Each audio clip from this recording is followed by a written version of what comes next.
वृश्चिक राशि वाले बंधुओं, स्वागत है आप सभी का आपके अपने वैदिक मंथन भिंड यूट्यूब चैनल में। तो वृश्चिक राशि वालों, जरा ध्यान से सुनिए। शनि, राहु और केतु इस एक चीज से थर थर कांपते हैं, डर के मारे वो सब कुछ लाकर देते हैं जो आप चाहते हैं। बंधुओं, एक चीज याद रखना कि कुंडली में शनि, राहु, केतु ऐसे ग्रह हैं जो जब जीवन में कुछ भी नकारात्मक होता है उसमें उनका कहीं ना कहीं हाथ होता ही है। जैसे कि शनि की महादशा, अंतरदशा, साढ़े साथी, अड़ैया, इनमें से कुछ भी यदि जीवन में चल रहा हो, कुंडली में चल रहा हो, तो जीवन में बड़ा खींचतान हो रही होती है। कहने का मतलब यह है कि ये पाप ग्रह हैं, क्रूर ग्रह हैं और इनके अंदर किसी भी प्रकार का रहम नहीं है। हम आपको बता दें कि ये जब लेने पर आते हैं तो जातक की सारी स्थिति को डवाडोल कर देते हैं, हालत खराब कर देते हैं। तो ऐसे में आपको एक ऐसी चीज का ज्ञान होना चाहिए, एक ऐसी चीज के बारे में पता होना चाहिए जिससे ये तीनों के तीनों ग्रह बुरी तरीके से कांपते हैं, डरते हैं, जी हाँ, थर थर कांपते हैं। इस एक चीज को यदि आप अपने जीवन में लेकर आएंगे तो हम आपको पूर्ण विश्वास के साथ कहते हैं कि इस समय पर जो भी दिक्कतें आपके जीवन में चल रही हैं, परेशानियां चल रही हैं, उन परेशानियों का कहीं ना कहीं समाधान आपको अवश्य मिल जाएगा। एकदम से आपके जीवन की गाड़ी पटरी पर तेज गति से दौड़ने लगेगी, क्योंकि जीवन में यदि जड़त्व का, रुके हुए का, ठहराव का, फंसे हुए का भाव महसूस होता है तो ये 100% शनि की वजह से है। यदि धोखा मिलता है, अपने ही ठग लेते हैं, अपने ही धोखा देते हैं, बात बात में नाकामी हाथ लगती है तो ये राहु का हो सकता है खेल। और यदि जीवन में हताशा, निराशा पीछा नहीं छोड़ रही है, हर एक चीज में केवल और केवल कष्ट ही मिलता है, तो ये केतु की वजह से और भी बहुत सारी चीजें हो सकती हैं। कार्यक्रम बड़ा ही ज्ञानवर्धक है, बहुत ही रुचि पूर्ण कार्यक्रम है ये, इसे देखना जरूर है आपको। इस कार्यक्रम में हम आपको इस चीज के विषय में तो बताएंगे ही बताएंगे, साथ ही इस समय और काल पर जो ग्रह स्थितियां बन रही हैं, जैसे कि 12वीं राशि में द्वादश में शनि और बुध के साथ में चंद्रमा भी जाकर बैठ चुके हैं, तो ये स्थिति भी बड़ी जानने योग्य होगी, क्योंकि इसके कुछ बहुत ही पॉजिटिव और कुछ बेहद नेगेटिव रिजल्ट, परिणाम आपको अपने जीवन में देखने को मिलेंगे। और सूर्य और शुक्र की युति, शुक्र आदित्य योग तो बना ही रही है। एक तरफ ये नुकसान पहुंचाएगी और एक तरफ ये फायदा भी पहुंचाएगी। अब कुछ लोग कहेंगे कि ये कैसे हो सकता है, लेकिन एक चीज समझो कि जीवन इसी तरीके से चलता है। जो रोटी, जो अन्न आपको जीवन देता है, यदि उसी की अति हो जाए या उसमें कहीं प्रदूषण आ जाए, यानी कि वह बासा हो जाए या किसी प्रकार से दूषित हो जाए, तो वही अन्न आपको बीमार, बहुत बीमार भी कर सकता है। ठीक इसी प्रकार हर अच्छी चीज का बुरा पहलू भी होता है और बुरी चीज का अच्छा पहलू भी होता है। तो एक बुद्धिमान इंसान कभी भी एक तरफा निर्णय नहीं लेता है, वह थोड़ी बहुत गुंजाइश दूसरे पक्ष के लिए भी छोड़ता ही है। इसी में ही भलाई है, क्योंकि जीवन का भी यही हिसाब किताब होता है। जीवन हमेशा द्विष भाव में चलता है। दिया चाहे कितना ही तेज जले, खूब प्रकाश चारों तरफ फैलाए, लेकिन उसी के नीचे अंधेरा भी होता है।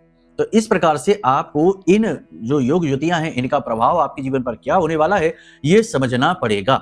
इसी के साथ साथ हम आपको बताएंगे एक बड़ी ऐसी चेतावनी जो आपके शरीर से जुड़ी हुई है, आपके खुद के शरीर से, आपकी बॉडी से जुड़ी हुई है। रोग की भविष्यवाणी है, चेतावनी है, लेकिन अगर आप समझ जाते हैं तो आप इससे बच जाएंगे।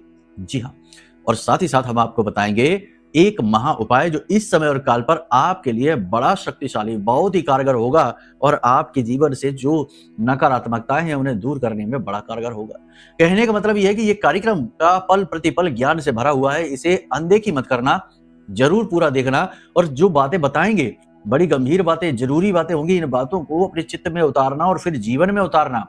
उसके बाद जो चमत्कारी रिजल्ट, परिणाम आप पाएंगे, उसके लिए महामाई को और हमें धन्यवाद अवश्य करेंगे। जी हाँ, तो अब इन्हीं शुभ विचारों के साथ आज के इस कार्यक्रम की शुरुआत करते हैं। महामाई के दर्शन करिए, कमेंट बॉक्स में पूरे भाव और भक्ति के साथ लिख डालिए, जय मां भद्रकाली कृपा करो। साथ ही साथ ये भी लिखिए कि हे महामाई, हम आपके बालक हैं, आपके बच्चे हैं, हम पर अपनी कृपा बनाए रखें। साथ ही साथ आपको बता दें कि जो श्री यंत्र, दिव्य श्री यंत्र हैं, समाप्त होने के करीब हैं। अष्टलक्ष्मी का असली स्वरूप, यंत्रों का राजा, इसे यंत्र राज कहते हैं। जिस घर में भी जागृत, अभिमंत्रित श्री यंत्र स्थापित होता है, उस घर से लक्ष्मी कभी जाती नहीं है और उस घर में हमेशा बरकत आती ही रहती है। जी हाँ, लेकिन शर्त यही है कि उसे जागृत होना चाहिए, पूरी तरह से सिद्ध, अभिमंत्रित होना चाहिए और उसकी ऊर्जा का वर्धन लगातार करते रहना चाहिए, उसका शुद्धिकरण भी करते रहना चाहिए। नियम सबके हैं और जो नियम से चलता है, नियम को जानता है, वह हर चीज का लाभ ले जाता है। छोटे से छोटा रत्न भी उसके जीवन को पूर्ण रूप से बदल देता है और जो नहीं जानता वो 10-10 रत्न पहनकर भी, 10 उंगलियों में रत्न पहनकर भी कुछ हासिल नहीं कर सकता। और सबसे बड़ी बात यह है कि वो कोई भी यंत्र घर में लाकर रख ले, उसका कुछ नहीं हो सकता। इसीलिए तो गुरु की आवश्यकता होती है। तो टेंशन की कोई बात नहीं है, हम आपका साथ दे रहे हैं, आपको सारी बातें खुलकर विस्तार से समझाएंगे। तो आप अपना श्री यंत्र मंगवा लीजिए, नंबर वीडियो में है, फोन कर लीजिए, सारी जानकारी आपको प्राप्त हो जाएगी। ठीक है, तो चलिए अब अपने मूल विषय पर आते हैं। बात करते हैं भविष्यवाणियों की। जय माई की। बंधुओं, ज्योतिष और तंत्र विद्या के क्षेत्र में आचार्य अमित एक जाना माना नाम है। पूज्य गुरुदेव के साधनाओं और ज्योतिष विद्या के अनुभव बेहद दिव्य है। जी हाँ, पूज्य गुरुदेव ने जिसकी भी कुंडली का विश्लेषण किया और कुंडली के अनुसार उसे सटीक उपाय व महामाई माँ बगलामुखी की विशेष कृपा दी, उसके जीवन में सकारात्मक बदलाव तो आए ही है। फिर चाहे समस्या कितनी ही कठिन क्यों ना हो, समाधान तो अवश्य हुआ है। अब ऐसे में यदि आप भी अपने जीवन की किसी बड़ी समस्या से जूझ रहे हैं, जैसे कि कर्जा बढ़ता ही जा रहा है, काम धंधा और व्यापार सब रुक चुका है, रिश्ते नातों में तनाव हद से ज्यादा बढ़ गया है, पूरा जीवन ही नकारात्मकताओं से भर गया है, तो ऐसे में यही सही समय है जब आप श्रेष्ठ गुरु से मार्गदर्शन प्राप्त करें और जीवन के अंधकार को समाप्त कर दिव्य प्रकाश की ओर कदम बढ़ाएं। वीडियो में दिए गए नंबरों पर तुरंत संपर्क करिए और अपनी कुंडली का विश्लेषण व समाधान पूज्य गुरुदेव के द्वारा करवा लीजिए। देर ना करें, आपके देवी देवताओं के आशीर्वाद से ये मौका खुद चलकर आपके पास आया है, इसे गंवाना नहीं है। अभी फोन करें और गुरुदेव से मार्गदर्शन प्राप्त करें। महामाई आपका कल्याण करें। धन्यवाद। तो ग्रहों के गोचर तो हमने आपको बता ही दिए हैं, लेकिन इसी के साथ साथ आपको हम बता दें कि आपका फोकस कहाँ रहने वाला है। इस समय और काल पर आपका फोकस 3 जगह पर बटा रहेगा।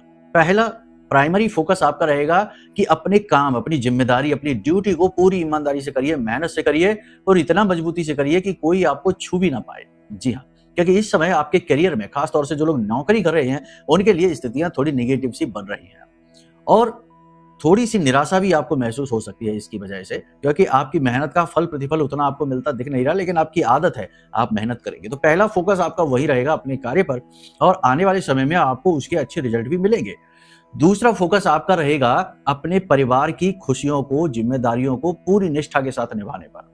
और तीसरा सबसे बड़ा फोकस है कि इस समय और काल पर आप जो कर्जे में फंसे हुए हैं, उससे बाहर निकलने के मार्ग खोलने पर। ठीक है, तो इनके साथ साथ अब बात करते हैं कि कैसी रहेगी परिवार की, आपके बिजनेस व्यवसाय की स्थिति, नौकरी की स्थिति, दाम्पत्य जीवन, प्रेमी जीवन, और यदि कुछ विशेष आ रहा है, कोई विशेष मौका अवसर है, तो उसकी स्थिति कैसी रहेगी।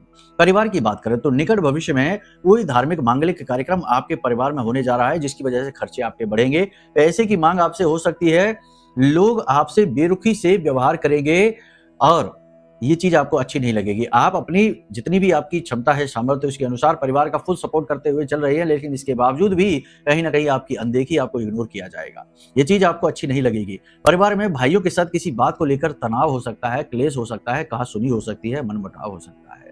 परिवार के बड़े बुजुर्गों के साथ आपकी चर्चा होगी, सारी बातें होंगी, लेकिन कहीं ना कहीं वो भी आपका पक्ष लेते आपको दिखाई नहीं देंगे। इसी प्रकार सबसे बड़ी बात यहाँ पर ये हम आपको बता दें कि सब कुछ होते हुए भी, परिवार में खूब भीड़ होते हुए भी, सब कुछ होते हुए, लोगों को होते हुए भी आप अपने आप को अकेला और खाली महसूस करेंगे। ये इस वजह से क्योंकि शनि के साथ चंद्रमा है और ये विष उत्पन्न करता है। विष का मतलब चंद्रमा यानी मन, और मन जब खराब होता है, चंद्रमा जब खराब होता है तो विष उत्पन्न होता है, यानी कि जो स्वयं को ही नुकसान पहुंचाता है। तो कहने का मतलब यह है कि आप पुरानी बातों को याद करेंगे, छोटी छोटी बातों को दिल से लगाएंगे, लोगों की बातों को सीरियसली लेंगे और इन सब चीजों के चक्कर में आप अपने आप को ही दुखी करेंगे, अपने आप पर ही कह सकते हैं कि अपने आप को ही परेशान करने की स्थिति बनाएंगे।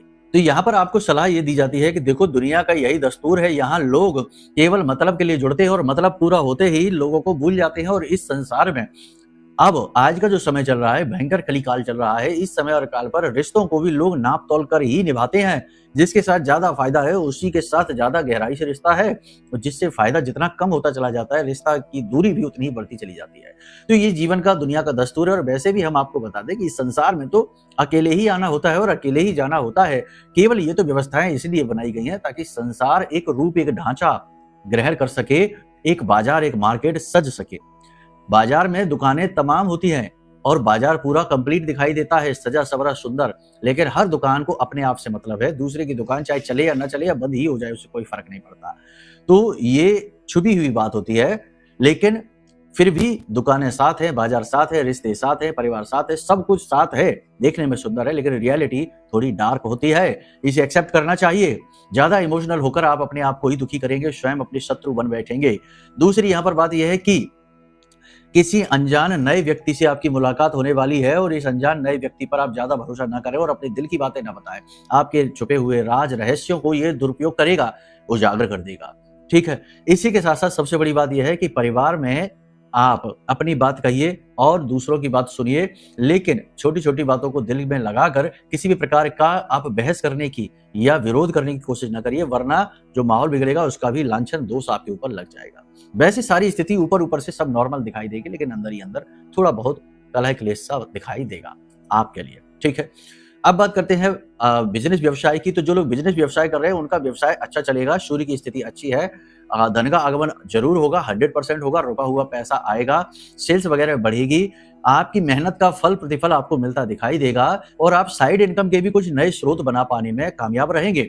जैसे कोई प्रॉपर्टी वगैरह रेंट पे चढ़ा दिया, कोई नई दुकान खोल दी या बगल में कुछ और नया, आप जानेंगे बेहतर कि क्या है, लेकिन आप साइड इनकम भी जनरेट कर पाएंगे। इन्वेस्टमेंट वगैरह की भी योजनाएं आप बना सकते हैं, कहीं पर अपना पैसा इन्वेस्ट करके थोड़ा बहुत प्रॉफिट कमा सकते हैं, कमीशन वगैरह से भी धन आएगा। कहने का मतलब यह है कि ये समय और काल धन के आगमन का समय है, पैसा आएगा, बिजनेस अच्छा चलेगा, सब कुछ ठीक रहने वाला है। परंतु फिर भी यहाँ पर भी अंतर कलह है, जैसे कि आपके निम्न नीचे जो कर्मचारी कार्य करते हैं वे आपके खिलाफ छल कर सकते हैं, पार्टनर्स, आपका जो पार्टनर होगा वो आपके खिलाफ छल कर सकता है। ये स्थिति ऐसी बनेगी। यहाँ पर ये स्थिति इस प्रकार की बनाई इसलिए जा रही है ग्रहों के द्वारा, ताकि आप और अलर्ट हो जाएं और जागरूक हो जाएं। पैसे के लेन देन को बहुत सोच समझ कर करें, अपनी निगरानी में करें। डॉक्यूमेंट, पेपर वर्क, हस्ताक्षर बड़ी सोच समझ कर करें। और सबसे बड़ी बात यहाँ पर यह है कि अपने ऊपर विश्वास बनाकर रखें, दुनिया पर भरोसा न करें, काम सबके साथ करें, सबसे काम लें, लेकिन सब पर अपनी नजर, अपनी दृष्टि भी रखें, पार की नजर। ठीक है ना, पार की नजर। जैसे पुराने जमाने में बड़े बुजुर्ग होते थे, आज से 20-30 साल पुरानी बात कर रहे हैं, जब बड़े बुजुर्ग हुआ करते थे गांव देहात में, तो वो इंसान की शक्ल को देखते थे तो उनकी नजर इतनी पार की हुआ करती थी कि वो शक्ल देख के ही कह देते थे कि ये आदमी बहुत चालू है, इससे बच के रहना, या बहुत चालाक है। अब बस उससे बात नहीं हुई, बस शक्ल देखकर ही वो समझ जाते थे कि ये बहुत चालू आदमी है, बहुत चालाक आदमी है, ये तुम्हारा दुरुपयोग कर लेगा। तो अपनों को सलाह दे दिया करते थे बिना कुछ बात किए, क्योंकि उनकी नजर पार की हुआ करती थी। वो परख लेते थे लोगों की चाल चलन, भाव भंगिमाओं को, नजरों को भांप लिया करते थे। तो ऐसे ही आपको भी अपनी इस कौशल का प्रयोग करना है। आपके अंदर ये कौशल है, बुद्धिमानी की कोई कमी नहीं है, निर्णय लेने की क्षमता की कोई कमी नहीं है। आपकी सलाह से दूसरों के कई काम बने हैं, तो परख की तो कोई कमी है नहीं, लेकिन आपके निर्णय आपके लिए गलत साबित होते हैं। और इसका कारण क्या है जानते हैं? क्योंकि इमोशन, भावनात्मक निर्णय होते हैं। जब आप अपने विषय में जब भी सोचते हैं तो आप इमोशनल हो जाते हैं, और वही आपकी कमजोरी है। और दूसरों के लिए जो आप निर्णय लेते हैं वो अपनी परख, अपनी बुद्धि से, अपने विवेक से लेते हैं, तो वो सही हो जाते हैं। ठीक है, सारी बात यहां तक आपने समझ ली है। तो बिजनेस व्यवसाय में अच्छा रहेगा सब कुछ, कंपटीशन से आप आगे निकलेंगे। आप अपनी मेहनत और अपनी अलग यानी यूनिक सोच की वजह से अपने बिजनेस में कंपटीशन से आगे निकलेंगे, अपनी विशेष जगह बनाएंगे। अब यहाँ पर आपको उधार पैसा देना पड़ सकता है, उधार सामान देना पड़ सकता है, तो थोड़ा उसमें आप कंजूसी करें, उसमें आप हाथ बांध कर चलें। एकदम खुले हाथों से उधार देंगे तो आप खुद ही परेशान होंगे। ठीक है, तो यहाँ पर ये चीजें हो गई हैं। अब जो लोग नौकरी कर रहे हैं बिजनेस में, चलो ये बता देते हैं कौन कौन से। तो इस समय और काल पर सौंदर्य प्रसाधनों की, वस्त्र का, और महिलाओं से जुड़े हुए, और होम डेकोरेशन के जो सामान है, फर्नीचर वगैरह का सामान है, खेती बाड़ी का काम है, और दुग्ध मिल्क प्रोडक्ट का काम है, और मिठाइयों का जो काम है, ये अच्छा चलेगा। एक्सपोर्ट इंपोर्ट का काम भी बढ़िया चलेगा, कोई समस्या नहीं रहेगी इसमें भी। और इसी के साथ साथ सबसे बड़ी बात यहाँ पर हम आपको बता दें कि पैसे का फ्लो बनाने के लिए, आप पैसा अगर उठाना कहीं से चाहते हैं तो आपको आसानी से पैसा मिलेगा भी।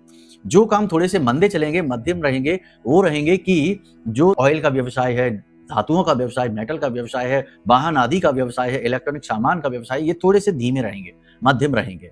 तो ये स्थितियां व्यवसाय के साथ रहने वाली हैं। कहने का मतलब ये है कि कुछ भी ज्यादा डराने वाली स्थिति नहीं है। शेयर मार्केट में भी आपको निवेश के अच्छे अवसर मिलेंगे, लेकिन वहां पर आपको जाने से हम मना करेंगे, क्योंकि यहाँ पर शेयर मार्केट आपको सपोर्ट शायद ना करे। हाँ, आपके पास अनुभव अच्छा खासा है, तो आप अपने अनुभव का सहारा लेकर नियंत्रित तौर पर आगे बढ़े शेयर मार्केट में। कमीशन का काम अच्छा चलेगा, और एजुकेशन से जुड़े हुए लोग जो हैं उनका काम थोड़ा मध्यम रहेगा, धीमा रहेगा। ठीक है, तो बिजनेस व्यवसाय से बात हो गई। अब बात करते हैं नौकरी की। तो नौकरी में स्थिति अच्छी है, उच्च अधिकारी आपके पक्ष में होते चले जाएंगे, विरोधी परास्त होते चले जाएंगे, और आप अपनी मेहनत से, अपनी कार्य क्षमता से, क्रिया शक्ति से अपने लिए विशेष स्थान बनाते चले जाएंगे। आपका वर्चस्व प्रबल होता चला जाएगा। कहने का मतलब यह है कि कार्यस्थल पर तो आपका डंका बजेगा, और आपको विशेष जिम्मेदारियां मिलेंगी, पदोन्नति की संभावना प्रबल होगी, और सबसे बड़ी बात कि उच्च अधिकारी आपकी ही सुनेंगे, आपके फुल सपोर्ट में, समर्थन में रहेंगे। हाँ, यहाँ पर एक चीज और हम आपको बता दें, क्योंकि हर बात को स्पष्ट बताना आवश्यक है, नहीं तो फिर कुछ लोग इसमें कहेंगे कि भविष्यवाणी झूठी हो गई गुरुजी। तो यहाँ पर हम आपको बता दें कि यदि आपकी शनि की, राहु की, मंगल की महादशा अंतर्दशा चल रही है, या फिर राहु की महादशा में सूर्य की अंतर्दशा आ गई है, शनि की महादशा में सूर्य की अंतर्दशा आ गई है, तो स्थिति ठीक इसके ऑपोजिट भी हो सकती है, उलट भी हो सकती है। तो इस सबको जानने का तरीका क्या है? तरीका है कि आप अपनी कुंडली दिखाइए। सबसे बढ़िया तरीका ये होता है कि आप कोई भी अनकंफर्टेबलनेस जीवन में महसूस कर रहे हैं, असंतुलन महसूस कर रहे हैं, क्रिया के खिलाफ प्रतिक्रिया नहीं हो रही है, आप मेहनत कर रहे हैं और रिजल्ट नहीं आ रहे हैं, या फिर आप अचानक से बुरी स्थिति में गिरते चले जा रहे हैं और लाख प्रयासों के बावजूद भी आप थम नहीं पा रहे हैं, तो ऐसी स्थिति में आपको अपनी कुंडली का आकलन जरूर कराना चाहिए, क्योंकि कुंडली आकलन से पता चलेगा कि भाई किस ग्रह की खराबी है, क्या महादशा अंतर्दशा आ गई है, कौन से दोष से कौन सी योग युतियां हैं। कुंडली आकलन कराने से चीजें बेहतर तरीके से खुलकर सामने आती हैं। ठीक है, तो आप कुंडली आकलन करा सकते हैं। कुछ लोग कहेंगे हमारी तो कुंडली ही नहीं है, तो कोई बात नहीं, उसके भी दूसरे तरीके हैं। ठीक है, तो उसके लिए वीडियो में नंबर दिए गए हैं, इन नंबरों पे आप फोन करेंगे, सारे समाधान आपको मिल जाएंगे। ठीक है, टेंशन की कोई बात नहीं है। तो चलिए अब बात करते हैं आपके दाम्पत्य जीवन की। नौकरी के लिए तो चलो बता दिया हमने, अब दाम्पत्य जीवन और प्रेमी जीवन में क्या होने वाला है। नए प्रेम संबंध बनेंगे, प्रेमियों का विवाह हो जाएगा। जी हाँ, यानी कि पूर्ण गति को प्राप्त कर लेंगे, प्रेम संबंध उजागर होने लगेंगे। इसी के साथ साथ दाम्पत्य जीवन की यदि बात करें तो दाम्पत्य जीवन में भी मिठास बढ़ने लगेगी, कहीं ना कहीं प्रेम तत्व बढ़ता हुआ दिखाई देगा। आप अपने जीवन साथी की केयर करेंगे, जीवन साथी भी आपको महत्व देंगे, आपकी बात को महत्व देंगे। हाँ, बीच बीच में थोड़ा बहुत तनाव की स्थिति बन सकती है, ऐसा लग सकता है जैसे आपका जीवन साथी मनमानी करने की कोशिश कर रहा है, अपनी बात मनवाना चाहता है, लेकिन आप चीजों को बेहतर तरीके से हैंडल करेंगे, क्योंकि इस समय पर आप पॉजिटिव हैं, आपकी स्थिति पॉजिटिव है, भावनात्मक तौर पर रहेंगे। तो हाँ, यदि अगर आपकी जन्मपत्री में ही कोई दोष बना हुआ है, जैसे कि गुरु खराब है, मंगल खराब है, या चंद्रमा की स्थिति अच्छी नहीं है, तो स्थिति हो सकता है जीवन साथी के साथ थोड़ी सी खराब हो। यहाँ पर जीवन साथी के स्वास्थ्य को लेकर आपको चिंता रहेगी, आप उनकी दवाइयों का ख्याल रखेंगे, उनकी सेहत का ख्याल रखेंगे, और उनको अंदरूनी अंगों से, यानी कि इंटरनल किसी प्रकार की प्रॉब्लम हो सकती है, बुखार ताप रह सकता है, शरीर में दर्द रह सकता है, बस कोई ज्यादा बहुत बड़ी समस्या नहीं है चिंता की। ठीक है, अब बात करते हैं जो लोग विवाह करना चाहते हैं इस समय और काल पर, उनके विवाह होने की प्रबल संभावना है। विवाह उनका रुकेगा, ठहरेगा, होगा। ठीक है, यहाँ पर एक चीज और है कि यदि किसी की कुंडली में बुध शुक्र युति बनी हुई है तो विवाह की बात तो चलेगी, लेकिन विवाह हो नहीं पाएगा। किसी न किसी कारण से उसमें बात आ जाएगी और विवाह जो है ना, कहते हैं ना, उचट जाएगा, यानी कि चला जाएगा, रुक नहीं पाएगा, होगा नहीं। तो ये स्थिति भी बनती है। देखो, जो बात है हम आपको स्पष्ट तौर पर बताते हैं, बाकी फिर आप समझदारी से काम लीजिए। केवल यही नहीं कि जो हम यहाँ वीडियो में बोल रहे हैं वही सब कुछ सत्य है, क्योंकि ये आपकी कुंडली का आकलन नहीं है, ये तो ग्रह गोचरों का आकलन हो रहा है। आपकी राशि में ग्रह किस स्थिति में कैसे कैसे घूम रहे हैं उनका वर्णन हो रहा है। आपकी जन्म पत्री का तो वर्णन नहीं है। आपकी जन्म पत्री के आप अकेले हैं, लेकिन आपकी राशि के तो करोड़ों लोग हैं, और सबके जीवन की स्थितियां परिस्थितियां अलग अलग हो सकती हैं, और देवी देवताओं की कृपा, आशीर्वाद और तमाम तरीके के क्षेत्रीय और स्थानीय वातावरण का भी प्रभाव रहता है। तो हो सकता है कि जो भी कुछ हम कह रहे हैं उसके ठीक ऑपोजिट आप महसूस कर रहे हो। इसलिए हम बार बार कहते हैं कि कुंडली का आकलन जरूर कराओ, वो आपके जीवन का सबसे बड़ा फैसला होगा। ठीक है, तो कुंडली आकलन कराने से समाधान मिलेंगे। वीडियो में नंबर है, फोन कर लीजिए, आपको सारे समाधान मिलेंगे। चलिए अब बात करते हैं कुछ नया, कुछ विशेष है कि नहीं। देखो, जो विदेश जाना चाहते हैं वो विदेश जा पाएंगे, जिनके रुके हुए कार्य हैं काफी लंबे समय से, उन कार्यों में गति आ जाएगी, काम बनने लगेंगे। कोर्ट केस है, विवादित स्थितियां हैं, किसी प्रकार के विवाद में फंसे हुए हैं, उसमें गति आएगी, आपके अनुकूल फैसला होने की प्रबल संभावना है। इसी के साथ साथ सबसे बड़ी बात कि आपके मन में धार्मिकता का भाव बढ़ेगा, और आप पूजा पाठ अनुष्ठान तो करेंगे ही, किसी धार्मिक यात्रा पर, तीर्थ यात्रा पर अपने परिवार के साथ जा सकते हैं। जी हाँ, ये बहुत अच्छी स्थिति है। किसी धार्मिक व्यक्ति से, संत से, गुरुजनों से मुलाकात होगी, जिनसे मिलकर आपको बहुत अच्छा लगेगा।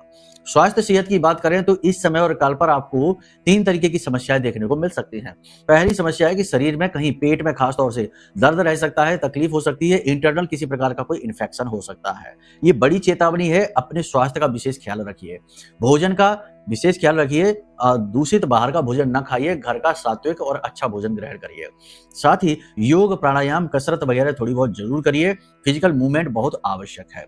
इसी के साथ साथ सबसे बड़ी बात यह है कि शरीर में भारीपन, स्थूलता आएगा, ऊर्जा की कमी, थकावट होगी, लेकिन जब आप काम करना शुरू करेंगे तो ये चीजें महसूस नहीं होंगी। लेकिन जैसे ही आप काम से थोड़ा सा भी हटेंगे, एकदम से आलस हावी होगा, थकान हावी होगी और आप थोड़े चिड़चिड़े से हो जाएंगे। इसी के साथ साथ बुखार आपको आ सकता है, शरीर में गर्मी बढ़ सकती है और आपकी वाणी कटु हो सकती है, जिसकी वजह से आपकी चिड़चिड़ाहट और आपकी काम की अधिकता की वजह से वाणी आपकी कटु होगी, कठोर होगी, लेकिन जिसकी वजह से आपके रिश्तों में थोड़ी सी कड़वाहट अवश्य आएगी। तो इस सब के लिए आप सबसे अच्छा है कि योग प्राणायाम करिए, आंख बंद करके ध्यान मेडिटेशन जरूर करिए, आपका उद्धार होगा। ठीक है।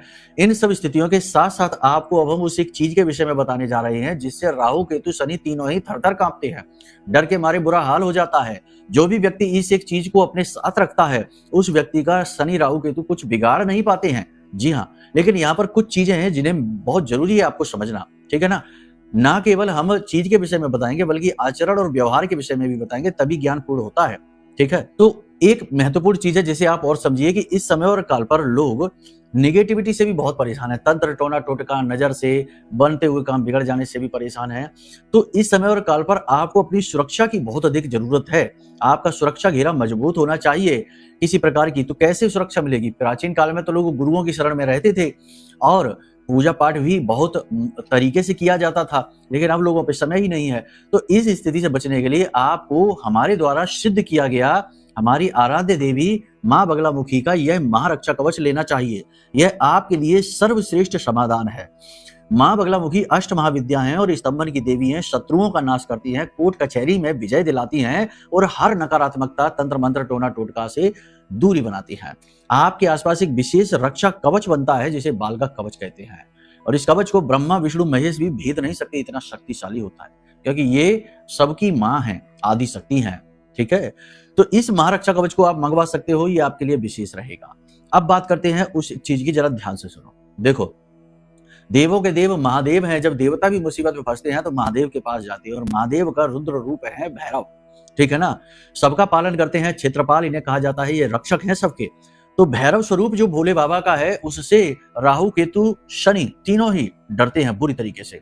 कारण कि एक तो शनिदेव जो हैं वो शिव जी को अपना गुरु मानते हैं, गुरु हैं ही उनकी मां ने ही भोले बाबा से परिचय कराया था और गुरु उनको बनवाया था। ठीक है। दूसरा की राहु की बात करें तो भोले बाबा ने राहु की रक्षा की थी, प्राण बचाए थे इसके। और दूसरा की वो खुद स्वयं में ही अपने आप में पूर्ण है, महादेव हैं, उन्हें इस सब की वैसे भी कोई आवश्यकता नहीं है। तो जब आप भैरव स्वरूप को पूजन करते हैं किसी भी रूप से, किसी भी तरीके से, तो हम वो भी आपको बताते हैं। किसी भी शनिवार से प्रतिदिन 7 भैरव कवच पाठ का और 1 चालीसा पाठ का नियम संकल्प ले लीजिए। अगर आपके जीवन में बाधाएं हैं, कष्ट हैं, दुख है, तकलीफ है, लगता है कि आपके जीवन में कोई भयंकर निगेटिविटी है, कोई तंत्र मंत्र है, कोई टोटका है, या फिर किसी ग्रह की बाधा है, समझ में कुछ नहीं आ रहा है, तो आप आंख बंद करके इस उपाय को करना शुरू कर दो। किसी भी शनिवार से 7 भैरव कवच, ठीक है, और 1 चालीसा, भैरव चालीसा पढ़ना शुरू आप कर दीजिए। सरसों के तेल का दीपक जलाकर आप इस उपाय को करना प्रारंभ करेंगे। शाम के समय करना है। ठीक है। इसी के साथ साथ आपको अपने आचरणों में भी परिवर्तन लाना होगा, केवल इतनी से बात नहीं बनने वाली। सबसे बड़ी बात यहाँ पर यह है कि आपको अपने जीवन में अनुशासन को लेकर आना होगा। समय से सोना जगना, अनुशासन का मतलब यही नहीं है, ये भी है कि क्या खाना, क्या नहीं खाना, क्या बोलना, क्या नहीं बोलना, किसके साथ रहना, किसके साथ नहीं रहना, ये सब चीजें अनुशासन में आती हैं। तो इसका ख्याल आपको रखना होगा। इसी के साथ साथ दान, दया, पशुओं की सेवा, पशुओं पर दया और सात्विक जीवन शैली को अपनाना होगा, और इस उपाय को आप करना शुरू कर दीजिए, आपका उद्धार हो जाएगा, यकीन मानिए। जब आप भैरव कवच का पाठ करेंगे तो उस समय आपके जो गुरु हैं उन्हें याद जरूर करना और उनको साक्षी मानकर उनसे अनुमति लेकर इस उपाय को करना प्रारंभ करिए। और अगर आपके कोई गुरु नहीं है तो आप हमें साक्षी मानकर और हमसे मानसिक तौर पर अनुमति लेकर, हम तो अनुमति दे ही रहे हैं तभी तो बता रहे हैं, मानसिक तौर पर अनुमति लेकर आप इस उपाय को, ये उपाय नहीं है, ये एक साधना है, अनुष्ठान है, इसे करना प्रारंभ कर देना। 2 दिन के अंदर अंदर आपको रिजल्ट मिलेंगे। बड़े से बड़ा, रुके से रुका काम गति में, तेज गति में दौड़ने लगेगा। ठीक है। करके देखिए इस क्रिया को, फिर बताइए। सांच को आंच नहीं, प्रत्यक्ष को प्रमाण नहीं, आप खुद अनुभव करके हमें बताएंगे। ठीक है। तो चलिए आज की इस कार्यक्रम को, अपनी वाणी को यहीं हम विराम देते हैं। मन में कोई प्रश्न उठे कि कुंडली आकलन कैसे कराना है, महारक्षा कवच कैसे लेना है, अष्टलक्ष्मी यंत्र कैसे लेना है, कुछ भी जानना चाहते हैं तो वीडियो में नंबर है, फोन कर लेना, सारी जानकारी आपको प्राप्त हो जाएगी। प्रेम से बोलिए जय माई की, जय मां बगलामुखी।